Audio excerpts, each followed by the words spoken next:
اللهم صل على سيدنا محمد وعلى آل سيدنا محمد وبارك وسلم.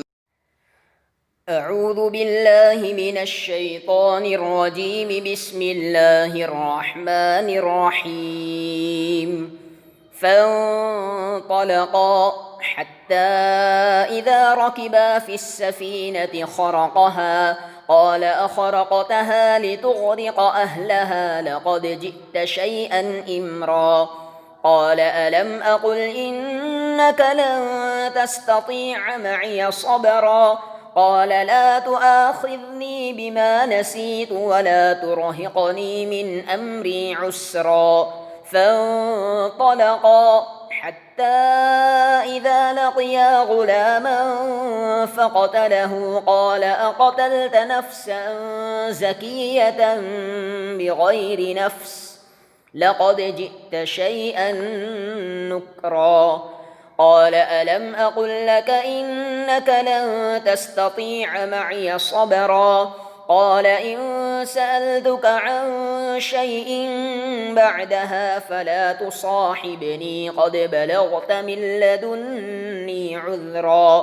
فانطلقا حتى إذا أتيا أهل قرية استطعما أهلها فأبوا أن يضيفوهما فوجدا فيها جدارا يريد أن ينقض فأقامه. قال لو شئت لاتخذت عليه أجرا. قال هذا فراق بيني وبينك سأنبئك بتأويل ما لم تستطع عليه صبرا. صدق اللہ العظیم۔ سورۃ الکہف کی آیت نمبر 71 سے 78 تک کی 8 آیتیں آپ کے سامنے تلاوت کی گئیں۔ ان آیات کا تفسیری خلاصہ سن لیجئے۔ غرض باہم قول و قرار ہو گیا، پھر دونوں کسی طرف چلے۔ غالباً ان کے ساتھ یوشع علیہ السلام بھی ہوں گے، مگر وہ حضرت موسیٰ علیہ السلام کے تابع تھے، اس لیے ذکر دو کا کیا گیا۔ یہاں تک کہ چلتے چلتے کسی ایسے مقام پر پہنچے جہاں کشتی پر سوار ہونے کی ضرورت ہوئی۔ جب دونوں کشتی میں سوار ہوئے تو ان بزرگ نے اس کشتی کا ایک تختہ نکال کر اس میں چھید کر دیا۔ موسیٰ علیہ السلام نے فرمایا، کیا آپ نے اس کشتی میں اس لیے چھید کیا ہے کہ اس کے بیٹھنے والوں کو غرق کر دیں؟ آپ نے بڑی بھاری خطرے کی بات کی۔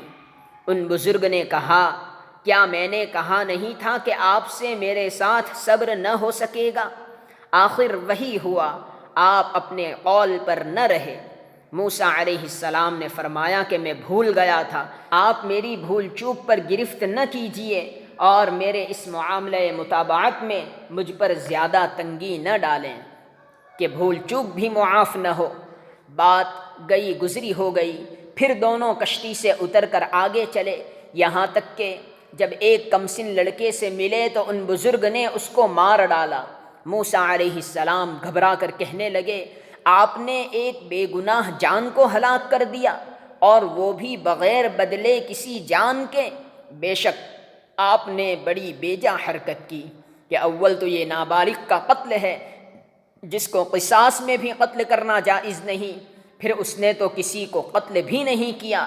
یہ فعل پہلے فعل سے بھی زیادہ سخت ہے، کیونکہ اس میں یقینی نقصان تو صرف مال کا تھا، بیٹھنے والوں کے غرق کا اگرچہ خطرہ تھا مگر اس کا انسداد کر دیا گیا۔ پھر لڑکا نابالغ ہر گناہ سے بری۔ فرمایا کہ کیا میں نے آپ سے نہیں کہا تھا کہ آپ سے میرے ساتھ صبر نہ ہو سکے گا؟ موسیٰ علیہ السلام نے فرمایا کہ خیر اس مرتبہ اور درگزر کیجئے، لیکن اگر اس مرتبہ کے بعد میں آپ سے کسی امر کے متعلق پوچھوں تو آپ مجھ کو اپنے ساتھ نہ رکھیے، بے شک آپ میری طرف سے عذر کی انتہا کو پہنچ چکے ہیں۔ اس مرتبہ موسیٰ علیہ السلام نے نسیان کا عذر پیش نہیں کیا۔ اس سے معلوم ہوتا ہے کہ یہ سوال انہوں نے قصداً اپنی پیغمبرانہ حیثیت کے مطابق کیا تھا۔ پھر دونوں آگے چلے، یہاں تک کہ جب ایک گاؤں والوں پر گزر ہوا تو گاؤں والوں سے کھانے کو مانگا کہ ہم مہمان ہیں، تو انہوں نے ان کی مہمانی کرنے سے انکار کر دیا۔ اتنے میں ان کو وہاں ایک دیوار ملی جو گرا ہی چاہتی تھی، تو ان بزرگ نے اس کو ہاتھ کے اشارے سے بطور خرق عادت کے سیدھا کر دیا۔ موسیٰ علیہ السلام نے فرمایا کہ اگر آپ چاہتے تو اس کام پر اجرت ہی لے لیتے کہ اس وقت کام بھی چلتا اور ان کی بدخلقی کی اصلاح بھی ہوتی۔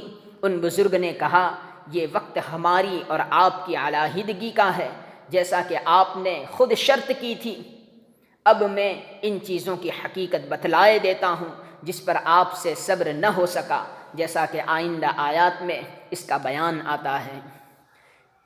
ان آیات کے معارف و مسائل بھی سن لیجئے۔ قال اخرقتها لتغرق اہلها، موسیٰ علیہ السلام نے فرمایا، آپ نے اس کشتی کو اس لیے چھید کر دیا تاکہ کشتی والوں کو غرق کر دیں۔ صحیحین کی حدیث میں ہے کہ خضر علیہ السلام نے کلہاڑی کے ذریعے کشتی کا ایک تختہ نکال دیا تھا، جس کی وجہ سے کشتی میں پانی بھر کر غرق ہونے کا خطرہ لاحق ہو گیا تھا۔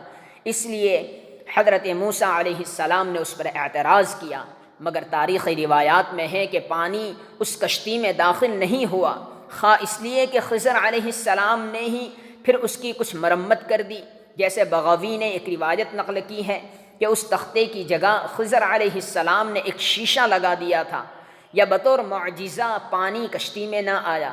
اتنی بات خود قرآن کریم کے سیاق سے معلوم ہو رہی ہے کہ اس کشتی کو غرقابی کا کوئی حادثہ پیش نہیں آیا، جس سے ان روایات کی تائید ہوتی ہے۔ حتیٰ اذا لقیا غلاما، یہاں تک کہ وہ دونوں ایک غلام سے یعنی بچے سے ملے۔ لفظ غلام عربی زبان کے اعتبار سے نابالغ لڑکے کو کہا جاتا ہے۔